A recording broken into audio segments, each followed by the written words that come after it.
Merci Madame la Présidente, Mesdames et Messieurs les députés. Le gouvernement américain a le droit à la plus grosse précommande car il a investi dans la prise de risque.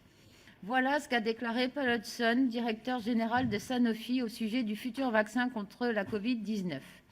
Face à la pression de l'opinion publique, il a rétropédalé depuis, mais ses propos spontanés sont malgré tout extrêmement révélateurs. La crise sanitaire qui sévit depuis 2 mois et demi dans notre pays a mis au jour de façon criante les fragilités structurelles de notre système de santé. Au-delà d'un hôpital public que l'on a depuis longtemps laissé tomber, c'est la production de nombreux médicaments qui se trouve aujourd'hui menacée, révélant ainsi les insuffisances de notre politique industrielle dans le domaine de la santé. Il ne faut pas avoir la naïveté de croire, et je suis certaine que ce n'est pas votre cas, que les difficultés rencontrées aujourd'hui sont apparues avec la pandémie.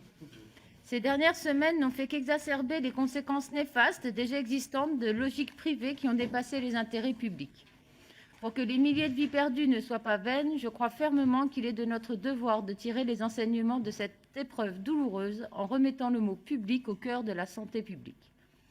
La proposition de loi portée par notre groupe La France Insoumise et que j'ai l'honneur de vous présenter aujourd'hui réaffirme la nécessité d'assurer notre souveraineté et notre indépendance sanitaire. Elle inscrit dans le marbre de la loi que la santé est un bien commun et un droit fondamental. Il nous faut d'abord réaffirmer notre indépendance et notre souveraineté sanitaire qui sont apparues cruellement limitées durant cette crise sans précédent. Certains médicaments essentiels sont aujourd'hui au bord de la rupture de stock et les laboratoires français apparaissent incapables de satisfaire les besoins indispensables. Les produits pour lesquels le risque de pénurie est le plus important sont sans surprise ceux rapportant le moins de marge de profit à ces laboratoires. Si ces logiques délétères sont moins visibles en période normale, elles ne peuvent être ignorées dans une période de pandémie mondiale. Rien d'étonnant à ces fragilités puisque les laboratoires européens n'ont cessé de délocaliser la fabrication des matières premières dans des pays disposant d'une main-d'œuvre peu chère et de réglementations moins strictes. 80% des principes actifs qui nous servent à fabriquer des médicaments sont ainsi produits en Inde, en Chine, dans les pays du Sud asiatique. Cela nous rend trop dépendants et trop vulnérables. Surtout, nous sommes devenus trop dépendants du simple bon vouloir de quelques grandes multinationales pharmaceutiques. Le droit de brevet qui devait favoriser l'innovation favorise bien plus ses intérêts privés que l'intérêt général. Où était-il l'intérêt général quand Gilead a cherché à prolonger la durée de vie de son brevet sur le Truvada, l'un des médicaments les plus utilisés pour traiter les séropositifs et le seul autorisé en Europe dans un but préventif pour les séronégatifs? Où était l'intérêt général lors du procès de Pretoria, intenté par 39 laboratoires pharmaceutiques contre une loi sud-africaine autorisant les médicaments génériques à bas prix pour lutter contre le sida? Où était-il l'intérêt général quand la société américaine Myriad Genetics a déposé 2 brevets sur le gène qui prédispose au cancer du sein et de l'ovaire, parvenant ainsi à privatiser jusqu'au génome humain? Où était-il l'intérêt général quand Sanofi a cherché à breveter une combinaison de 2 médicaments utilisés contre la tuberculose qui sont dans le domaine public depuis des décennies? Seule la course au plus offrant compte désormais, comme le montre la clause d'exclusivité inclue dans le contrat sur les tests de dépistage que le laboratoire bioMérieux a conclu avec le ministère de la Défense américaine. Faisons preuve d'imagination et changeons de paradigme. Certes, la brevetabilité des médicaments est devenue la règle au niveau international, imposée par l'Organisation mondiale du commerce. Toutefois, n'oublions pas que cela n'a pas toujours et partout été le cas. Les médicaments étaient exclus du champ des brevets en France entre 1844 et 1959 et en Allemagne entre 1877 et 1968. Un mécanisme de droit de copie licite des brevets de médicaments existait au Canada avant 1992. La situation actuelle n'est donc pas une fatalité. Ce dogme de la brevetabilité qui crée des monopoles permet aux laboratoires d'imposer à nos systèmes de sécurité sociale des médicaments à des prix prohibitifs, comme le traitement contre l'hépatite C, Sovaldi, remboursé à hauteur de 41 000 € pour un traitement curatif standard d'une durée de 3 mois. Et que dire des CAR-T, Cells, thérapie prometteuse qui utilisent des lymphocytes des patients modifiés génétiquement in vitro afin de lutter contre les cellules cancéreuses et pour lesquelles l'injection unique coûte environ 350 000 €. C'est le prix à payer pour des médicaments innovants, me direz-vous? Non, car ces prix prohibitifs sont de plus en plus décorrélés des investissements en recherche et développement des entreprises.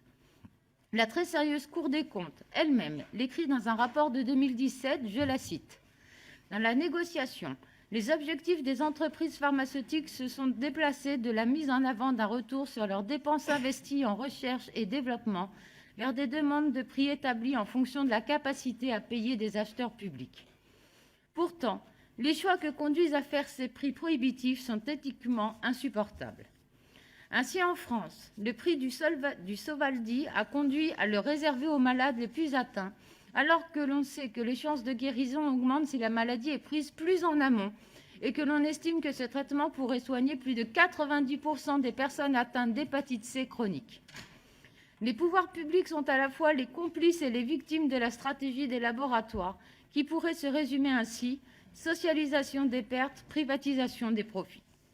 Vous avez sans doute lu comme moi l'article du Monde ce lundi au titre plus qu'explicite « Recherche, comment de grands groupes privés tirent parti de fonds publics européens ». En France, aucun exemple n'illustre mieux cette déficience que le crédit impôt recherche.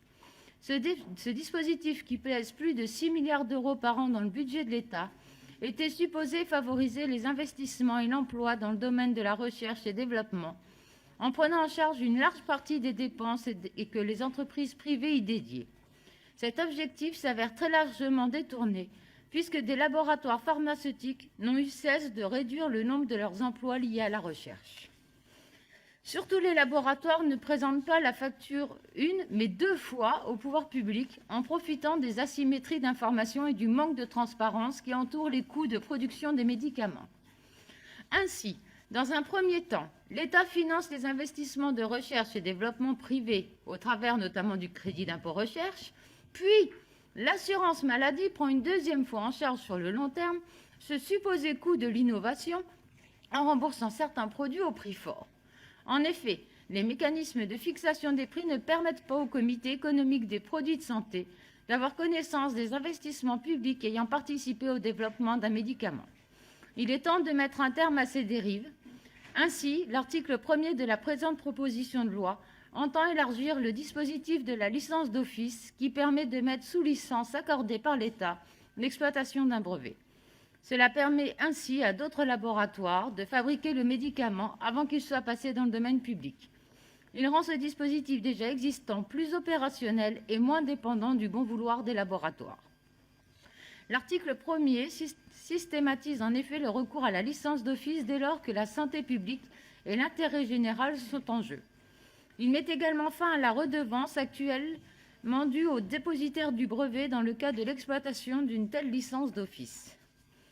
Cette licence d'office pourra d'ailleurs être exploitée directement par le pôle public du médicament nouvellement créé par l'article 2. Ce service public du médicament pourra ainsi fabriquer lui-même des médicaments innovants.